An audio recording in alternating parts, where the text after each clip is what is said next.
날씨 속에 우리가 지난 한 주간을 또 보내고 오늘 예배 자리에 나오신 여러분 모두에게 하나님의 특별한 또 은혜와 축복이 임하기를 바랍니다.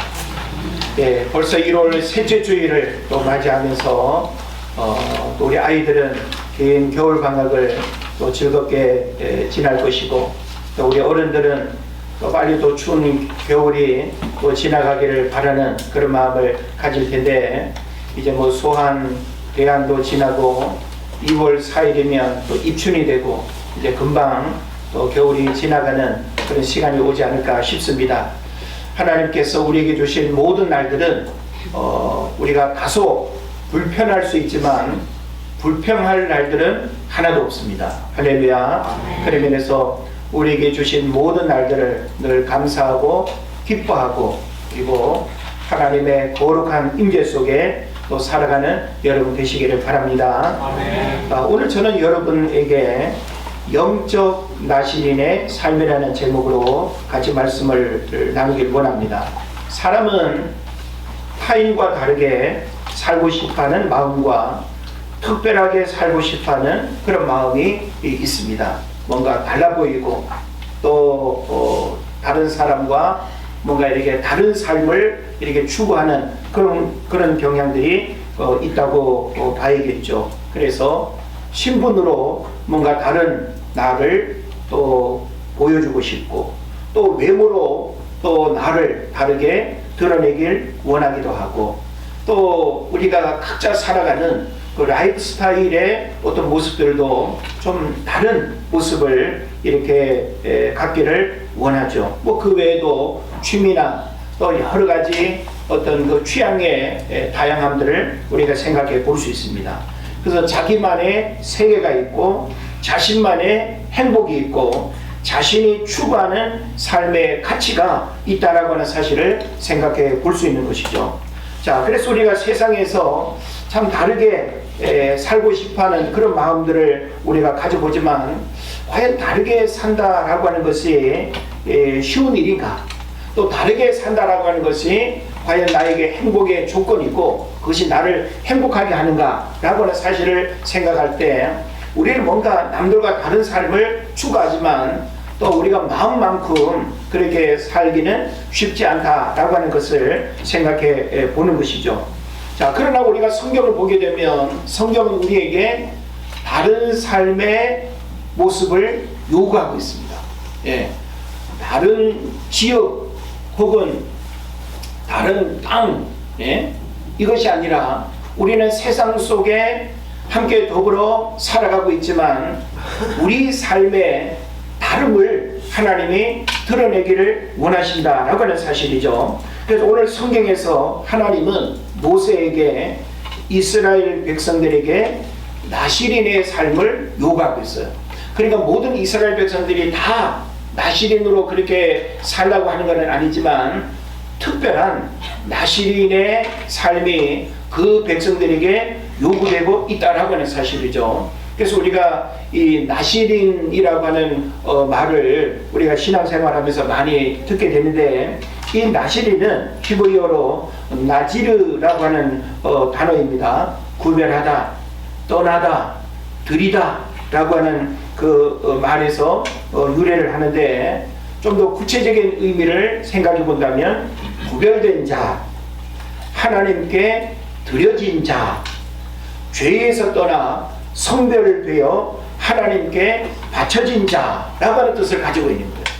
그러니까 우리가 나시린으로 살아간다라고 하는 것은 뭐 동네가 다르고 지역이 다르고 환경이 다른 그것을 말하는 것이 아니라 우리가 살아가는 삶의 어떤 모습을 달리해야 된다라고 하는 그런 이제 가르침으로서 이 나시린의 삶을 말씀하고 있는 겁니다.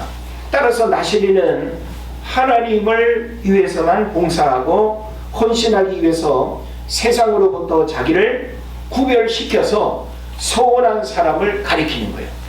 그래서 나시린이 이렇게 된다라고 하는 것은 하나님으로부터 주어지는 나시린도 있고 내가 하나님 앞에 드려지는 나시린도 있어요. 하나님으로부터 주어지는 나시린이라는 건 뭘까요? 나는 원하지 않는데 하나님이 나로 하여금 나실인의 삶을 요구하는 거죠. 그리고 내가 하나님 앞에 드려지는 나실인이라고 하는 것은 내가 원하고 내가 작정하고 내가 의지를 가지고 나 하나님 앞에 얼마 기간 동안이라도 나실인으로 살아야지 라고 하는 그런 이제 부분이 있는 겁니다. 그래서 나실인은 두 가지로 우리가 구분할 수 있는데, 일평생 나실인으로 사는 것과 일정 기간 나실인으로 사는 두 가지가 있습니다. 그래서 일정 기간 나실인으로 산다라고 할 때 어느 자료를 보니까 최소 30일 이상, 적어도 한 달 정도는 최소 30일 정도는 나실인으로 우리가 살아야 된다는 거예요. 쉬운 일일까요? 어려운 일일까요? 예. 쉬운 일이라고는 우리가 생각하기 어렵겠지만, 우리가 평범한 어떤 일상 속에서 일주일 금식을 한다든지, 예? 혹은 일주일 우리 어떤 일상에 우리가 이렇게 관계된 모든 것들을 다 이렇게 끊어버리는 어떤 금욕적인 삶을 산다라고 하면 여러분 얼마나 불편하고 어려우시겠어요, 그죠? 그러니까 우리가 매일매일 먹고 마시는 일상의 어떤 삶으로부터 이렇게 구별된 그런 것을 하면 안 되는 그런 삶을 살아간다라고 할 때 그것은 결코 쉬운 일이 아닙니다. 예. 완전히 어떤 분리된 삶의 자리에 있는 것이 아니라 똑같이 살아가되 구별된 삶을 살아가는 거예요. 그러니까 이 사람은 옆에서 이런 걸 하는데 나는 해서는 안 되고, 이 사람은 여기서 이걸 만지는데 나는 만져서는 안 되고, 그래 얼마나 이렇게 어렵겠습니까? 그래서 나실인이 된다라고 하는 것은 인종이나 종족의 차이가 아닌 삶의 구별됨을 살아가는 사람을 의미하는 것입니다. 그래서 나실인으로 살기 위해서 소원하는 동기는 개개인이 자원하여 헌신하는 경우도 있지만 부모의 소원이나 하나님의 강권적인 명령으로 시행되는 경우도 있었습니다.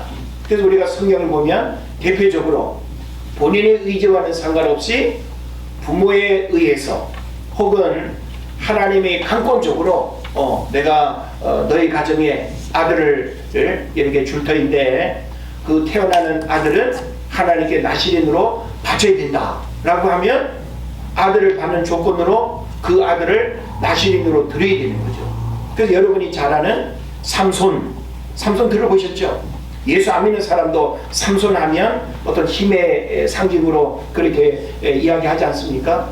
그래서 삼손은 그의 부모가 자식을 낳지 못하는 상태에서, 그래서 이 삼손의 아버지는 마노아 아닙니까? 그래서 사사기 13장에 보면 이 삼손의 그 출생 배경을 우리가 보게 되는데, 자식이 없는 그런 상황에서 하나님이 나타나셔서 내가 너희 이 가정에 아들을 줄 것이다. 그 아들을 삼손이라 하고 그 아들을 나실인으로 하나님 앞에 바쳐야 된다. 그래서 그 삼손은 이 나라의 지도자로서 이 나라를 구원하고 이 나라의 또 어려움의 일들을 해결하는 그런 능력자가 될 것이다. 이런 이제 시대적인 사명을 하나님이 주신 거죠. 자, 자세한 내용들은 여러분이 성경을 통해서 이해할 수 있겠고요. 그 다음에 또 우리 사무엘 여러분 잘 아시죠? 예? 그래서 이 사무엘 선지자, 예? 그래서 이 사무엘 선지자도 그의 어머니 한나가 자식을 낳지 못하는 그 상황에서 기도하고 애통하며 금식하며, 예? 하나님 앞에 기도할 때, 그래서 하나님께서 그에게 자식을 약속으로 이렇게 주시게 될 때 그 자식을 하나님 앞에 드리는 그런 일들이 일어나죠. 그래서 한나가 자식을 못 낳을 때 사무엘을 첫 자식으로 하나님이 주셔서 나실인으로 이렇게 드린 후에 하나님은 4-5명의 자녀들이 계속 태어날 수 있는, 그래서 태를 열어주시는 이런 내용들을 우리가 성경에서 보게 되는 것이죠. 그래서 우리가 성경에 보게 되면 이렇게 나실인으로 하나님 앞에 드려지고 나시린이라고 하는 그런 어떤 삶의 구별됨으로 살아가는 인물들이 성경 곳곳에서 많이 나타납니다. 그래서 평생 나시린으로 살아가는 사람이 있는가 하면 최소 30일 이상, 뭐 어떤 사람은 몇 년, 어떤 사람은 몇 달, 내가 하나님 앞에 나시린으로 살겠다라고 하는 그런 이제 부분이 있을 수 있다라고 하는 것입니다. 그래서 오늘날 우리가 이 현대 문명 속에 살아가는 입장에서 우리에게 이 구약 시대의 나시린은 어찌 보면 오늘 우리 시대에 맞지 않는, 왜 우리가 뭐 구약 이스라엘 백성도 아닌데 나시린으로 살아가야 할 이유가 어디에 있는가, 이렇게 반문할 수 있지 않겠습니까? 그런데 2024년 새해를 살아가는 우리에게 여러분도 이스라엘 백성들처럼 나시린으로 사십시오 이러면 거부감이 올 거예요. 응?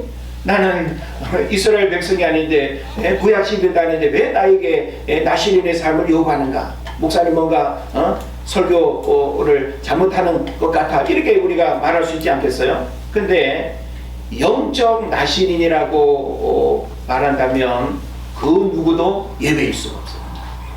그래서 오늘 우리는 영적 나시린의 삶을 살아가야 되는 그런 시대적 사명, 부르심의 어떤 삶이 우리에게 주어져 있다라고 하는 것이죠.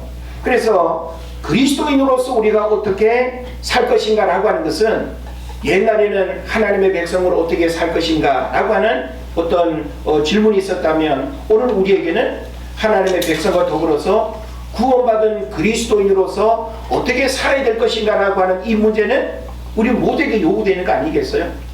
교회 와서 예배 드릴 때만 뭐 그리스도인의 어떤 모습처럼 예뻐 보이고 착해 보이고 괜찮아 보이고 세상 밖에서는 막 그냥 핥히고 빼앗고 욕하고 이런다고 한다면 이건 뭔가 잘못돼도 한참 잘못된 거 아니겠습니까? 그런 면에서 우리는 교회 안에서만 우리가 괜찮은 척 살아가는 그것이 아니라, 오히려 우리가 세상 속에서 주님이 원하시는 삶을 살아가야 된다고 할 때 그것이 바로 우리에게 영적 나시린의 삶을 요구한다라고 하는 것입니다. 그래서 나시린이 되고자 하는 자는 다른 사람에 의해서 자신의 주관이 좌우되는 것이 아니라 철저하게 자신을 스스로 굴복시켜서 하나님께 나아가야 한다는 것입니다. 우리도 하나님께 구별되어 드려진 삶을 살기 위해서는 날마다 자기 자신을 쳐서 복종시키기 위해서 최선을 다해야 됩니다. 그래서 우리가 그리스도인으로 살아간다라고 하는 것은 어찌 보면 자기 부인, 내려놓음, 자기 포기, 뭐 권리 포기, 그런 부분 아니겠어요? 예? 우리가 영적 나시린으로 살아간다는 것은 우리가 고상한 단어로 책을 통해서 우리가 이렇게 듣게 되는, 예? 자기 부인, 권리 포기, 자기 절제, 그게 다 뭐예요? 결국은 우리가 세상 사람들과 다를 바 없이 먹어야 할 것과 먹지 말아야 할 것이 구별되지 않고, 가야 할 것과 가지 말아야 할 것이 구별되지 않고, 해야 할 일과 하지 말아야 할 일이 이렇게 구별되지 않는다고 한다면, 그래서 세상 사람들이 먹고 마시고 돌아다니는 곳에 우리가 똑같이 이렇게 어울리고 살아간다고 한다면, 과연 세상 속에 빛과 소금으로의 삶의 모습은 언제 드러날 수 있겠는가라고 하는 것이죠. 그래서 예수님도 우리에게 너희는 세상의 빛이요 소금이라고 한 거예요. 예? 우리는 세상 속에서 소금과 빛으로의 삶을 살아가야 된다는 거예요. 그래서 그리스도인의 어떤 삶은 말로 복음을 전하는 게 중요한 것이 아니라 삶이 복음으로 드러나야 돼요. 삶이 복음으로 사람들에게 감동을 주고, 어쩜 이런 상황에서 이렇게 살 수 있지? 어쩜 이런 상황에서 이런 생각을 하고 이런 표현을 할 수 있지? 어떻게 나에게 이렇게 할 수 있지? 나라면 도저히 못하겠는데 저 사람은 무엇 때문에 저렇게 살 수 있을까? 이게 바로 주님이 우리에게 원하는 그리스도인의 다른 삶의 모습을 우리에게 요구한다는 거예요. 우리는 구체적으로 어떻게 살아야 되는지를 몰라서 못 사는 게 아니에요. 적어도 우리가 신앙생활을 하게 되면 우리가 다르게 살아야 된다고 하는 부분 분명히 알아요.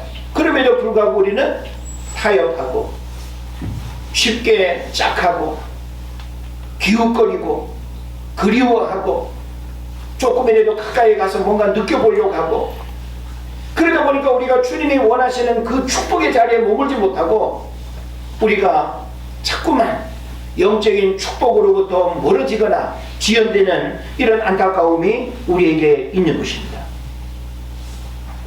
세상에도 신분에 걸맞는 삶을 요구받습니다. 선생님이다 그러면 선생님에게 요구하는 삶이 있겠죠. 그죠? 아니 학교 선생님이 어떻게 그럴 수 있어? 뭐 이런 거 있지 않습니까? 예? 적어도 우리는 그 신분에 걸맞는 삶을 요구받아요. 또 경찰이다, 군인이다, 예? 뭐 공무원이다, 혹은 정치인이다. 여러분, 어떤 신분이라도 그 신분에 걸맞는 삶을 세상은 요구해요. 목회자다 그러면 목회자로 사람들이 바라보면서 목회자에게 기대하는 어떤 삶이 분명히 있겠죠. 우리가 예수를 믿는다고 하면 예수 믿는다면 적어도 이렇게 살아야 되는 거 아니야? 예수 안 믿는 우리와는 이렇게 달라야 되는 거 아니야? 이런 생각을 사람들이 할 거 아닙니까? 근데 예수를 믿는데 교회를 다니는데 교회 안 다니는 나와 전혀 다를 바 없이 욕하고 거짓말하고 사기성의 생각을 가지고 살아가고 세상 사람들과 다를 바 없는 그런 가치관을 가지고 살아간다고 한다면 무엇을 우리가 다름을 이야기할 수 있겠는가라고 하는 거예요. 그러면서 저는 이제 신년 새해를 이렇게 살아가는 이 연초에 우리가 가져야 될 마음들, 적어도 우리가 떨쳐버리고 새롭게 하나님 앞에 우리가 헌신하고 주님이 원하시는 그 축복의 자리로 나아가려면 이런 어떤 삶의 모습들이 새롭게 도전되어져야 하고, 그런 삶으로의 어떤 다른 박질이 우리에게 필요하다라고 하는 것입니다. 그래서 구원받은 하나님의 백성들이 세상을 살아갈 때 구별됨이 없다면 신분에 주어지는 은혜와 축복은 나와 상관없는 것이 될 것입니다. 그래서 오늘 우리가 성경에서 이제 보게 될 이 나시린에 대한 내용들을 우리가 주목을 해야 되는데, 여기서 먼저 우리가 살펴볼 것은 뭔가 하면 나시린이 되는 대상에 있어서 남자나 여자나 상관이 없다는 것이 굉장히 중요한 포인트입니다. 자, 우리는 나시린 하면 나시린으로 이렇게 살아갈 수 있는 어떤 그 대상을 일반적으로 그 당시 시대상, 사회상으로 보면 여자들은 남자들과 분명히 다른 위치에 있었어요. 그래서 이 남자들은 아침에 일어날 때마다 나를 남자로 태어나게 한 거에 대해서 감사했어요. 그런 기도가 있었다고요. 그러니까 이 여자라고 하는 것은, 여자라고 하는 이 존재, 사회적인 위치는 굉장히 열등하고, 그리고 남자와 이런 다르게 평가받는 그런 부분들이 분명히 있었다는 거예요. 그래서 당시의 사회가 남성 중심의 사회였던 것을 볼 때 대단히 주목할 만한 일이라는 것이죠. 그래서 나시린의 규정은 남녀 차별이 심했던 당시 시대의 사회, 문화, 종교적인 관습을 뛰어넘어서 여성이 스스로 자발적으로 헌신할 수 있도록 만드신 하나님의 특별한 규례였다라고 하는 것입니다. 그래서 우리가 성경을 보면 여자들이 나시린으로 언급되는 내용은 성경에는 없기는 해요. 그런데 이 성경 말고 유대인들이 이렇게 전통적으로 성경과 같은 어떤 권위로서 이렇게 읽는 그런 미드라시 같은 경전에는 여성들도 나시린으로 들여지고 나시린으로 살았다는 그런 내용들이 있다고 합니다. 그러나 우리가 보고 있는 이 성경 속에는 남자들이 나시린으로 이렇게 살았던 뭐 삼손이라든지 또 사무엘이라든지 다 남자 아니겠습니까?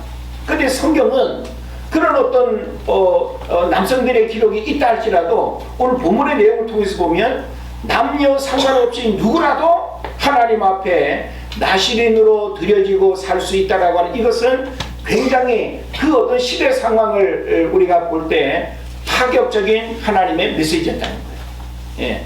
여성이라서 그런 부분이 막 그냥 기회가 주어지지 않고 여자가 무슨 나시린으로 살아?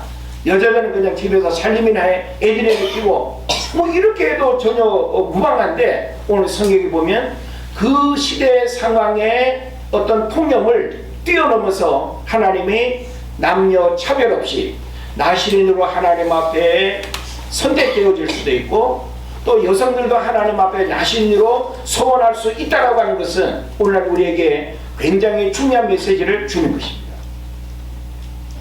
그래서 우리나라도 조선시대만 하더라도 남녀 차별이라는 게 얼마나 심했습니까?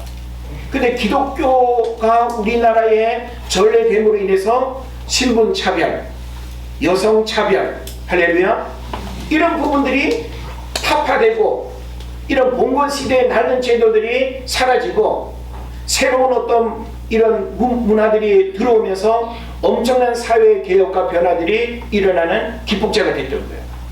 그래서 기독교 문화는 굉장히 진보적입니다. 기독교 문화는 사회의 어떤 전통을 무조건 부정하진 않지만 잘못된 어떤 부분들을 깨트리는 데 있어서 굉장히 중요한 역할을 하는 것을 우리가 보게 되는 것이죠.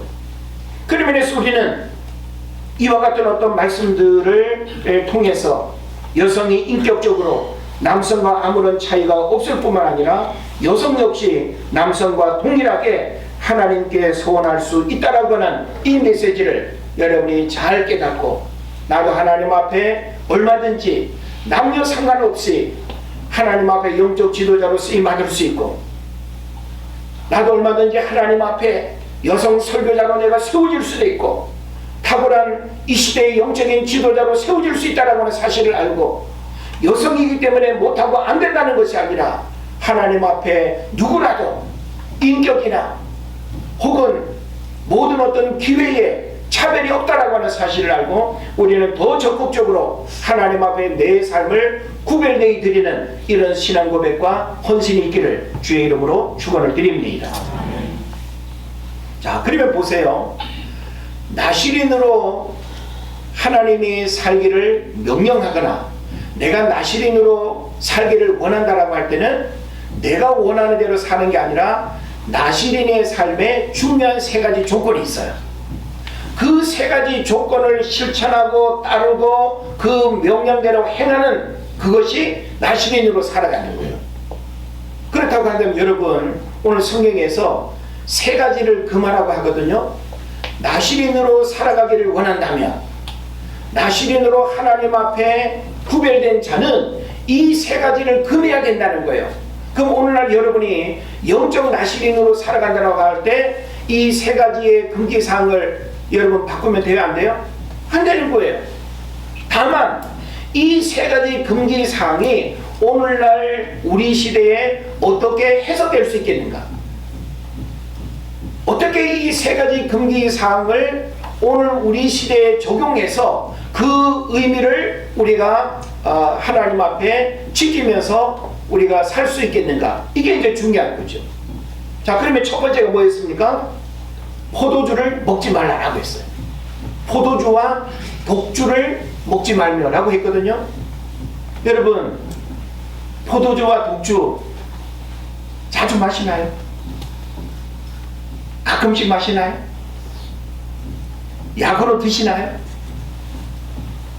아니면 막 마음이 괴로울 때 한 잔 마시고 주무시나요?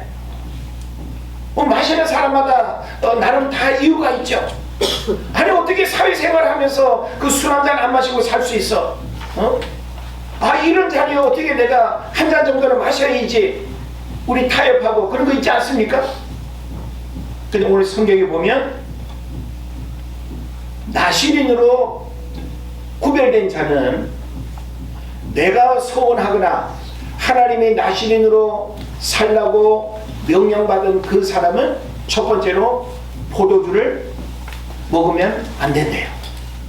근데 여러분 이 포도주라고 하는 부분을 오늘 성경에서 잘 들여다보세요. 자, 나시린은 우리말 번역처럼 포도주와 독주를 멀리하는 정도가 아니라 그것과 완전히 분리된 삶을 살아야 된다고 말합니다. 그래서 이 동사가 미완료형으로서 사용되는데 서원하는 기간 동안 계속 분리하라는 그런 의미를 담고 있어요. 그럼 내가 일평생 나시린으로 산다면 일평생 포도주와 독주를 가까이 하면 안 되는 거예요. 그리고 내가 또 일정 기간 하나님 앞에 나시린으로 산다라고 할 때 철저하게 그 포도주와 독주를 가까이 하면 안 된다는 거예요. 그래서 3절 4절에 보게 되면 아주 구체적인 내용을 열거하고 있는데 포도즙이나 생포도, 여러분 우리 뭐 여름철 가을철 포도는 그냥 우리가 과일로 먹을 수 있잖아요. 식구에 얼마든지 과일로 먹을 수 있잖아요. 그런데 오늘 성경에 보면 나시린은 생포도 혹은 건포도도 먹으면 안 된대요. 이렇게까지? 아니 이렇게까지 금하는데 나시린으로 어떻게 살 수 있을까? 심각한 고민이 되지 않습니까, 여러분? 그래서 생포도까지 이렇게 금하고 있는데 이것은 포도주를 연상시키게 할 수 있는 것까지도 완전히 금지 제거시켰음을 의미하는 겁니다. 그러니까 포도 알갱이만 봐도 이거 가만히 놔두면 이거 사가서 알코올 냄새가 나고 알코올 맛이 느껴질 텐데 라고 할 수 있는 것까지도 완전히 차단시키는 거예요. 쉽지 않죠? 우리는 왜 금식할 때 식당 그냥 고기 굽는 냄새라도 그냥 맡고 싶어하고 막 그러지 않습니까? 저도 전에 한 20일 금식할 때 보면 기도원에 그냥 식당 근처에 한 바퀴 돌고만 하다 배가 부른 것 같고 음식 냄새 맡기만 해도, 근데 어찌 보면 그게 온전한 금식이 아니라는 거예요. 심리적으로 이미 어찌 보면 무너진 거예요. 그래서 성경은 조금이라도 내가 뭔가 생각할 수 있는 그 거리를 만들어줘서는 안 된다는 거예요. 그래서 나시린이 포도주와 독주 등의 술을 마시지 못하게 하는 것은 술에 취해서 온전한 정신을 유지하지 못하는 것은 거룩한 삶이 아니기 때문이며, 포도로 된 모든 것을 멀리하는 이유는 오직 하나님으로 기뻐하는 삶을 살아야 하기 때문입니다. 보통 우리가 왜 포도주나 독주를 마신다라고 할 때 우리 감정의 흥분을 일으키죠. 기분 좋게 하려고 우리 말초신경이 막 그냥 기뻐 날뛰도록 그렇게 하는 거 아닙니까? 근데 그거는 끊임없이 우리 육체를 결국 병들게 하고, 그런 인위적인 부분들은 잠시일 수밖에 없다는 것이죠. 그래서 우리가 세상 것으로 즐거워하고 기뻐하는 것이 아니라 하나님으로 기뻐해야 된다는, 이게 이제 바로 말씀의 핵심이 되는 것입니다. 그래서 내 삶을 하나님께 드린다는 것은 하나님만을 나의 기쁨으로 삼고 하나님 앞에서 온전한 정신으로 선다는 그런 의미인 거예요. 우리는 뭔가를 보고 뭔가를 마심으로 인해서 내 마음을 하게 하고 내 정신을 뭔가 즐겁게 하기 위한 그런 것 오늘날도 얼마든지 있지 않습니까? 오늘 우리가 영적 나시린으로 포도주를 먹지 않아야 된다라고 하는 거, 이건 오늘 우리가 어떻게 적용할 수 있을까요? 영적 나시린으로 살아가는 우리에게 어떻게 적용할 수 있을까요? 포도주를 먹지 말라는 것은 생명의 건강을 해치는 것들을 조심하라는 그런 의미로 우리가 오늘날 우리 삶의 해석을 우리가 했으면 좋겠습니다. 그래서 우리의 정신을 망가뜨리고 우리의 정신을 몽롱하게 하고, 지금 미국이나 우리나라도 이 마약 문제가 아주 심각한 것 같은데, 우리는 사실 마약과는 좀 거리가 있는 그런 삶을 살아가는 합니다만은 약물, 우리를 중독시켜서 잘못된 것들로 우리의 어떤 말초신경을 자극해서 잠시 어떤 기쁨을 누리게 하는, 황홀경에 빠지게 하는, 이거 분명히 우리가 금해야 되는 거예요. 오늘날 많은 사람들이 어떻게 제정신으로 살아갈 수 있냐고 한탄하면서 어떻게 이렇게 내가 뭐 한 잔 마시지 않고 내가 살아갈 수 있냐고 그렇게 사람들이 생각합니다. 그래서 우리는 중독성 있는 것들, 뭐 구체적으로 여러 가지가 있을 수 있겠습니다만은 우리의 생각을 혼미하게 하는 것들, 하나님 외에 다른 것들로 나를 기쁘게 하는 것들을 여러분 어떻게 될까요? 가까이 하지 말아야 된다라고 하는 이것을 적어도 2024년을 살아가는 우리에게 올 1년이 됐든지 이후에 우리가 그리스도인으로 살아가는 이 신앙의 여정 속에서 영적 나시린의 그런 구별된 삶을 여러분이 작정하고 내가 하나님으로만 내가 기뻐하고 즐거워하는 삶을 살겠다라고 할 때 그 하나님이 내게 부어주시는 그 축복이 얼마나 그것과 다르다라고 하는 사실을 여러분이 체험할 수 있기를 축복합니다. 그 다음에 두 번째로 보면 머리에 삭도를 대지 말라 그랬어요. 삭도. 우리는 요즘 뭐 이렇게 면도도 또 머리도 다 이렇게 그 기계로 그렇게 하지만 옛날에는 칼로 했어요. 칼. 그래서 여기서 삭도라고 할 때 이 삭자는 깎을 삭자, 칼도자, 깎는 칼이에요. 깎는 칼. 그러니까 직역하면 하나님께서 주신 그 사람의 머리 위에 면도칼이 결코 지나다니도록 하지 말라 그런 표현이에요. 면도칼이 막 그냥 수염이며 머리며 밀어서는 안 된다는 거예요. 그래서 이건 명령입니다.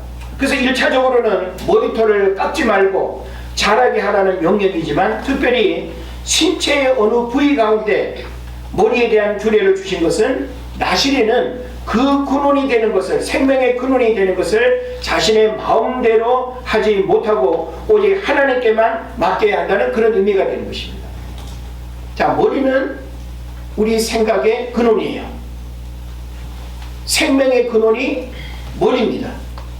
그렇기 때문에 머리에 삭도를 댄다라고 하는 이것은 하나님의 주권, 하나님의 영역을 사람이 끼어드는 것과 같은 거예요. 그래서 머리에 삭도를 대지 않는 삶을 살아간다는 건 뭘까요? 내 생각, 내 방법보다는 하나님의 생각을 선택하고 하나님의 말씀이 여러분의 삶을 이끌어가도록 살아야 된다는 거예요. 할렐루야. 아멘. 그래서 잠언에서 뭐라고 말합니까? 사람이 그 길을 계획할지라도 걸음을 인도하시는 분 하나님인 줄로 믿습니다. 그래서 우리는 우리 삶의 모든 일들을 때로는 내가 생각하고 계획하고 모든 일들을 내가 해낼 수 있다고 자신만만해 할 수 있지만 결국 하나님이 우리 모든 삶의 일들을 주관하셔요.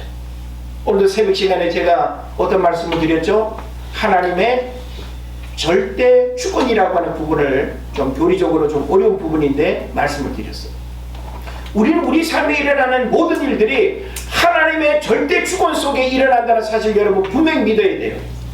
때로는 억울하고 때로는 고통스럽고 도저히 이해할 수 없는 그런 일들이 내 앞에 일어난다 할지라도 하나님께 불의가 있을 수 있느냐? 불의가 있어요? 없어요? 없어요. 공의로우신 하나님께서 분명히 언젠가는 내 삶에 일어난 이 일을 내가 이해할 수 없지만 그때 그 고통스러운 시간에 그 아픔을 주신 이유가 하나님의 섭리 속에 이와 같은 일들 때문에 이렇게 하셨구나. 그걸 우리가 알게 된 거예요. 그런 면에서 우리는 우리 삶의 모든 주권을 하나님께 내어드려야 돼요. 여러분이 아무리 힘들고 어려운 일이 있어도 내 힘으로 무언가를 하려고 애쓰지 말고 하나님 어떻게 해야 됩니까?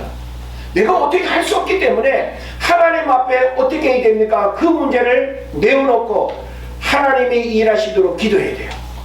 우리는 그 하나님이 행하시는 대로 따라가고 순종하고 우리는 그 하나님의 이끄심 앞에 우리는 온전히 순종해야 될 줄로 믿습니다. 나시린에게 있어서 머리털을 자라는 것은 나시린에 대한 하나님의 주권적인 간섭과 그의 능력을 제한하는 것이란 상징적 의미를 지니는 것입니다. 반대로 나시린이 머리털을 자르지 않는 것은 생명의 창조자이시요 주권자이신 전능하신 하나님께 자신의 모든 것을 맡기고 온전히 순종하겠다는 표현이자 긴 머리털이 상징하는 바 충만한 힘과 생명력을 가지고 하나님을 온전히 섬기겠다는 헌신의 표현이 되는 줄로 믿습니다. 예.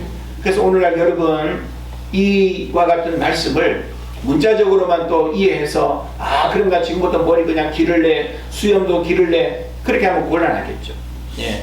저도 수염 한번 길러보고 싶은 마음이 있는데 늘 깔끔하게 여러분 앞에 서야 되는 것 때문에 뭐 길러볼 일이 없습니다만은 머리도 그렇고 여성들이야 또 얼마든지 다양한 헤어스타일을 또 원해서 머리를 기를 수 있겠습니다만은 여기서 우리가 어떤 외모의 아름다움, 깔끔함을 위해서 머리 자르는 것과는 의미가 다른 거예요. 오늘날 여러분 다 밀어도 괜찮아요.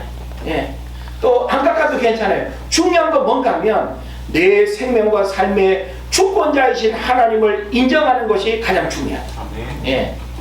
여러분이 오늘날 영적 나시린으로 이 시대를 살아간다는 것은 하나님 생명 죽게 있네, 결혼 문제 죽게 있네, 자녀 양육 문제 죽게 있네, 내 노후 문제 죽게 있네, 모든 것이 죽게 있다라고 하는 사실을 알고 그 하나님의 주권을 인정하고 그 하나님의 주권이 내 삶 가운데 영향을 미치도록 살아가는 것, 이것이 바로 오늘 주님이 원하시는 두 번째 영적 나시린의 삶이 되는 줄로 믿습니다. 아멘. 그러면 마지막 세 번째로는 시체를 가까이 하지 말래.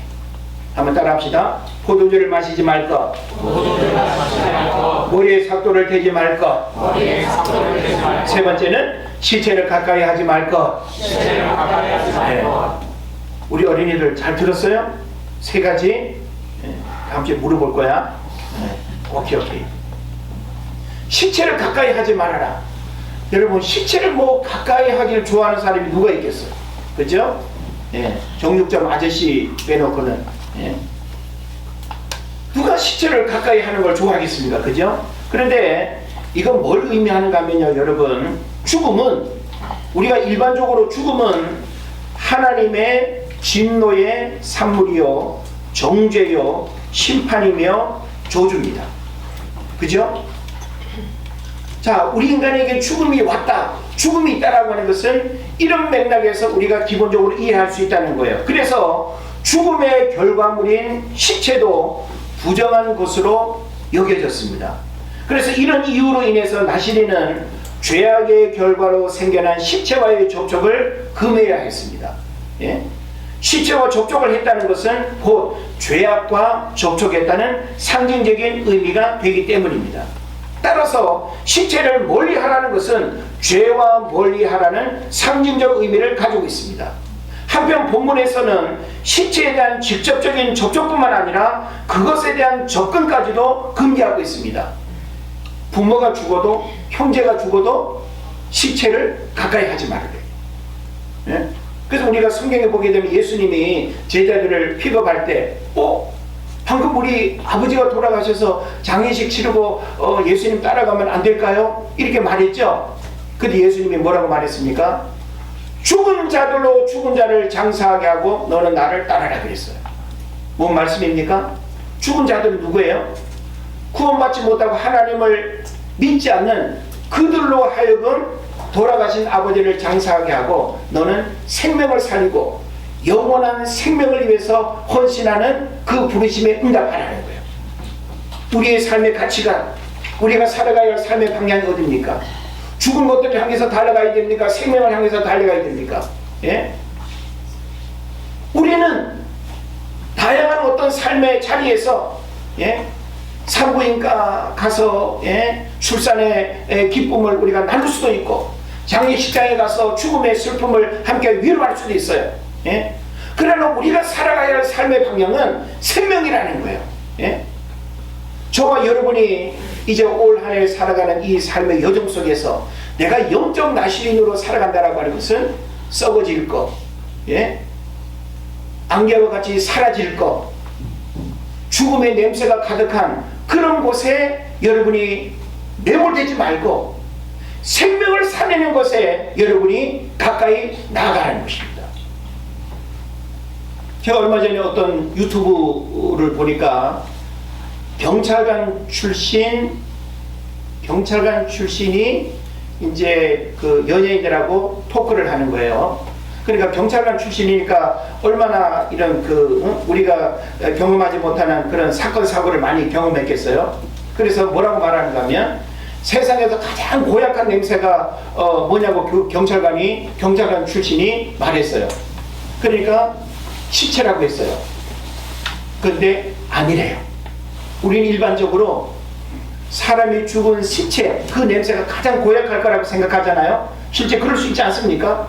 그런데 그 경찰관이 현직에 있을 때 어떤 사건이 나가지고 경찰관 수사관들하고 어디를 갔는데 거기는 그 당시에 그 이단 교주의 집을 이제 급습해가지고 이제 이렇게 털어내야 되는 그런 상황이었는가 봐요.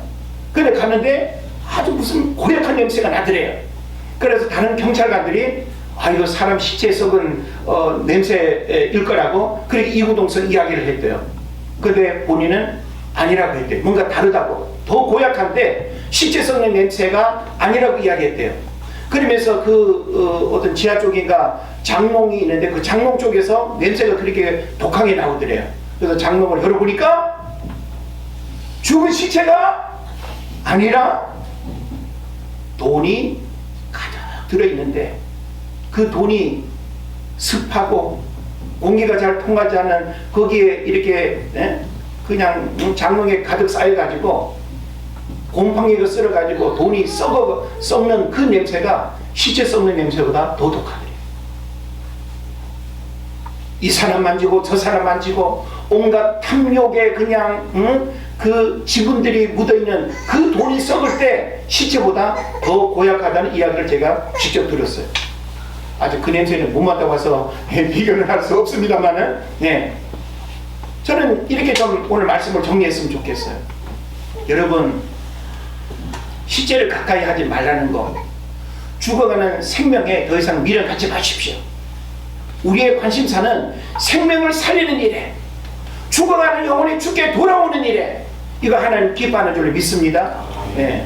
우리 한 일주일 전에 박종범 집사님하고 우리 교회 밑에서 우리 수년 전에 우리 은희제일교회 다녔던 장강한 형제를 만났는데, 이런저런 교제를 하면서 교회 나오도록 그렇게 권했는데 오늘 나왔어요.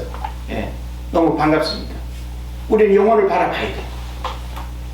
한 영혼 한 영혼이 죽게 돌아오는 죽음의 자리, 생명의 자리, 멸망의 자리에 머물러 있는 그런 곳에 우리가 함께 머물지 말고, 썩어지는 곳에 우리의 관심사를 두지 말고 생명을 살리는 일에 저와 여러분이 다시금 뜻을 품고 그 주님이 원하시는 자리에 머물러야 될 줄로 믿습니다. 그리스도인은 자신의 전 생애가 모두 하나님께 드려진 영적 나실인의 삶을 살아가야 되는 사람들입니다.